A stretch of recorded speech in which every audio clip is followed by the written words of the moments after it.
দৃষ্টান্ত তৈরি করব। 50টা লোক নিয়ে রাস্তায় আমরা বসে হই হই করবো না, ঠিক আছে? পার্টির কাজও চলবে, রাস্তাও ক্লিয়ার থাকবে। রাস্তা ভালো রাখার জন্যই ড্রাইভাররা ভাবে স্বাধীনভাবে গাড়ি চালানোর জন্যই তো আমরা রাজনীতিতে এসেছি ভাই। ড্রাইভারদের বা পথ চলতি মানুষের অযথা কষ্ট আমরা দেবো না। দ্বিতীয়বারের জন্য আমাকে পার্টি এখানে নমিনেট করেছে। প্রথমবার আমি যখন এসেছিলাম ভাঙড়ে, ভয়ঙ্কর পরিস্থিতির সম্মুখীন ছিল রাজ্যের মানুষ। এনআরসি সিএএ করে দেশ থেকে তাড়িয়ে দেবে আর মমতা ব্যানার্জি নাকি আটকে দেবে, এই গল্পতে ভোট হচ্ছিল। কিন্তু ভাঙড়ের মানুষ ওই গল্প ধপের চপ খায়নি। ভাঙড়ের মানুষ বিজেপি তৃণমূলের বাইনারির বাইরে গিয়ে আমাকে বিধানসভার মধ্যে পাঠিয়েছিল। আজকে সারা রাজ্যের মানুষ ভাঙড় ভাঙড় করছে কেন? আপনাদের অবদানের জন্য।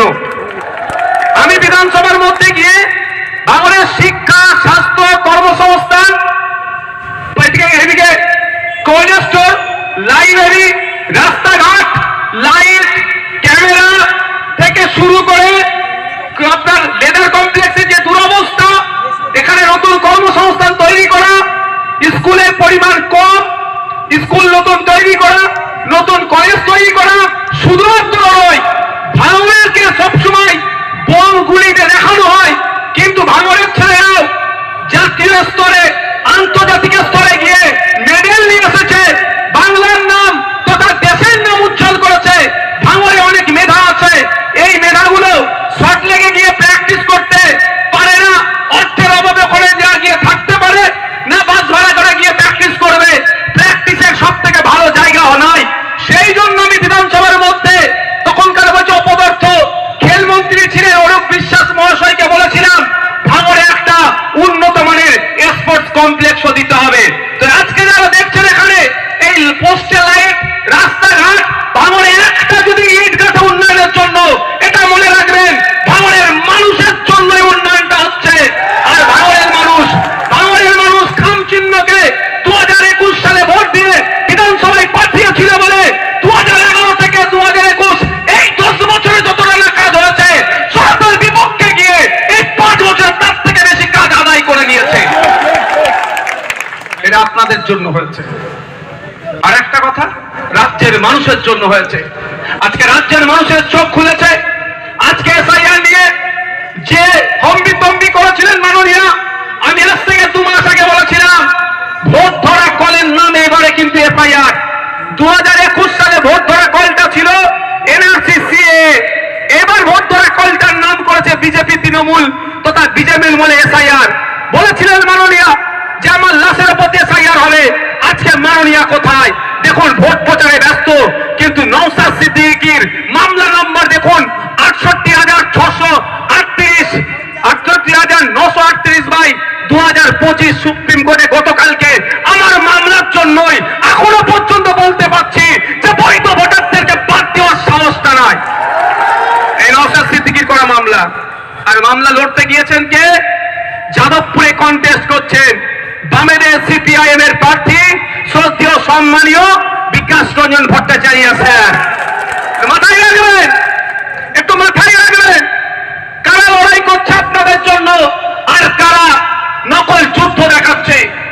যদি সত্যিকারের যুদ্ধ বিজেপির বিরুদ্ধে তৃণমূল করত, এতক্ষণ ঠাট্টা করে শুভেন্দু অধিকারীকে জেলের মধ্যে রাখত। কিন্তু দুর্ভাগ্য আমাদের, সারা রাজ্যের মানুষ বুঝতে পারছে না। ভাঙড়ের মানুষ কিন্তু বার্তা যেটা দিয়েছে, এবার চোখ কান তারা খুলেছে।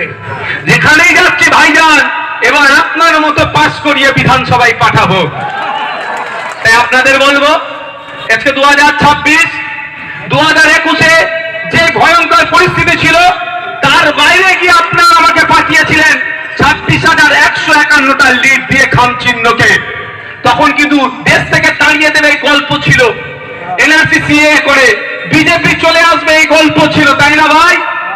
ভয়ের মধ্যে থেকেও অনেকে বিশ্বাস করতো, ভালোবাসতো, কিন্তু বিজেপি চলে আসবে বা এনআরসি সিএএ করে তাড়িয়ে দেবে, ওই জন্য ভাইজানকে ভালোবাসলেও ভোটটা গতবারে দেয়নি।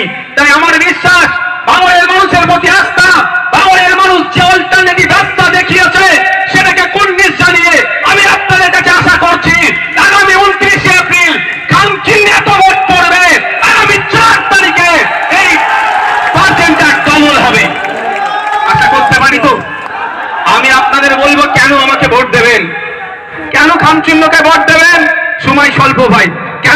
চিহ্নকে ভোট দেবেন বা আমাদেরকে কেন ভোট দেবেন, দুটো তিনটে উদাহরণ দিচ্ছি। বিগত 5 বছরে 5টা টাকা তোলাবাজি কারো কাছে হয়েছে? হাত তুলে বলতে পারবে? কেউ বলতে পারবে? উল্টে আমরা দেখুন যাকে দান করেছি সবটা প্রকাশ করতে নাই, সে লিস্ট আমার কাছে আসে, কেউ যদি চ্যালেঞ্জ করে ধরে ধরে বলতে পারবো। পড়াশোনা থেকে শুরু করে আমরা 1 লাখ লাখ টাকা আমরা দিয়েছি, আমরা 1টা টাকাও কেউ বলতে পারবে না 1টা টাকা মানুষের কাছে তোলাবাজি করেছি। তাহলে তোলাবাজি বন্ধ আমাদের দ্বারা হচ্ছে। আমরা সর্বোচ্চ ক্ষমতায় আসেনি বলে আমরা আমাদের যতটুকু ক্ষমতা আছে ততটুকু বন্ধ করেছি।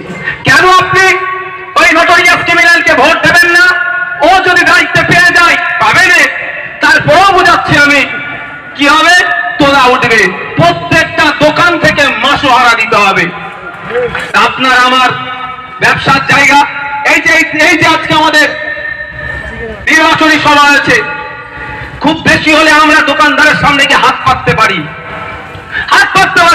যে ভাই আমরা এখানে প্রোগ্রাম করছি, আমরা আর্থিকভাবে দুর্বল, আমাদের কর্পোরেট ফান্ড নাই, আমাদের ওই লেদার কমপ্লেক্সের বড় বড় কোম্পানি বা জুতো কোম্পানি গিয়ে ধরছি না, বা এখানে 6 লেনের আশপাশে যে কোম্পানিগুলো আছে ধরছি না, যদি না টাকা দাও তোমার কোম্পানি বন্ধ করে দেবো।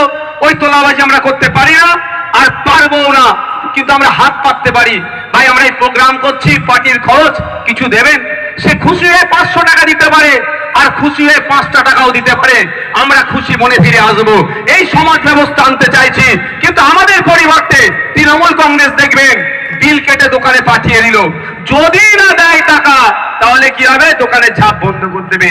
এই অরাজকতা সারা পশ্চিম বাংলা থেকে আমরা বন্ধ করতে চাইছি। তাই দিকে দিকে আইএসএফ প্রার্থী দিয়েছে, আইএসএফ এর সাথে বামেদের আলোচনা চলছে, গুটি কয়েক সিটে এখনো আমাদের মতনৈক্য হচ্ছে, এক জায়গায় মত হতে পারছি না, বাকি ম্যাক্সিমাম সিটে কিন্তু আমরা ঐক্যবদ্ধ হয়েছি, ঐক্যতে এসেছি। তাই আপনাদের বলবো সেই সুষ্ঠু সমাজ ব্যবস্থা আমরা চাইছি। কেন আপনারা আমাকে ভোট দেবেন না খাম চিহ্নকে? তোলাবাজি বন্ধ করার জন্য। কেন আপনারা আমাকে ভোট দেবেন না খাম চিহ্নকে ভোট দেবেন? এখানে তার একটা অন্যতম কারণ হচ্ছে এই ভাঙল 2 নম্বর ব্লকের ভোগালী 1 নম্বর অঞ্চলে এয়ারপোর্টের জন্য জায়গা দেখেছিল, আপনারা জানেন তো? মনে আছে না ভুলে গিয়েছেন? একটুটুকু মনে রাখবেন, বাপ দাদাদের রেখে যাওয়া, পূর্বপুরুষে রেখে যাওয়া বাস্তুভিটা, মন্দির, শ্মশান, কবরস্থান, ঈদগাহ, এরা কিন্তু কিছুই ছাড়বে না। এখনো এয়ারপোর্টের জন্য দখল নিতে পারে, কিন্তু আমার প্রশ্ন, এয়ারপোর্ট হোক আমি অসুবিধা নয়, কিন্তু কেন 3 ফসলি জমি, 4 ফসলি জমি, ভাঙড়ের জমি, যেই ভাঙড়ের জমিকে তৎকালীন মুখ্যমন্ত্রী বলেছিলেন, প্রাক্তন মুখ্যমন্ত্রী বলেছিলেন এশিয়ার লার্জেস্ট এগ্রিকালচার জোন বানাবো, সেই জায়গাকে কেন বেছে নিচ্ছে? এটা টার্গেট করা হচ্ছে। আপনাদের বলবো বাঁকুড়াতে জায়গা আছে, পুরুলিয়াতে জায়গা আছে, মালদাতে, অন্ডালে অলরেডি এয়ারপোর্ট হয়ে পড়ে আছে, দরকার লাগলে ওখান থেকে ফ্লাইট টেক অফ ল্যান্ডিং করাও। ভাঙড়ের মতো জায়গায় আমরা ভাঙড়ের মানুষের ইচ্ছার বাইরে অনেক 2 বছর আগে বলেছিলাম 1 কোদাল মাটি এয়ারপোর্টের জন্য তুলতেও দেব না, 1 কোদাল মাটি এয়ারপোর্টের জন্য ফেলতেও দেব না। কিন্তু তারপর থেকে দেখুন ষড়যন্ত্র শুরু হয়েছে। এমনি আর 8টা থানা দেয়নি নওশাদকে জব্দ করার জন্য, এটুকু মাথায় রাখবেন। ভাঙড়ের মানুষকে কিন্তু আগামী দিনে জব্দ করার জন্য এই থানা বার করেছে, এটুকু মাথায় রাখবেন। ভাইজানকে জব্দ করার হলে ভাই কি করবে? তাহলে একাকে জব্দ করার জন্য তো অনেক ওদের পন্থা আছে, কিছু বাদ দিয়েছে, আমাকে পারেনি, এবার আপনাদেরকে জব্দ করবে। কিন্তু যতক্ষণ আপনার এমএলএ আছে, কি বলেছি, আপনাদের ইচ্ছার বাইরে 1 কোদাল আমি মাটি ফেলতে দেব না এয়ারপোর্টের জন্য, আর মাটি তুলতেও দেব না। ওরা পাচ্ছে না। আমি বিধানসভায় আপনাদের জন্য এয়ারপোর্ট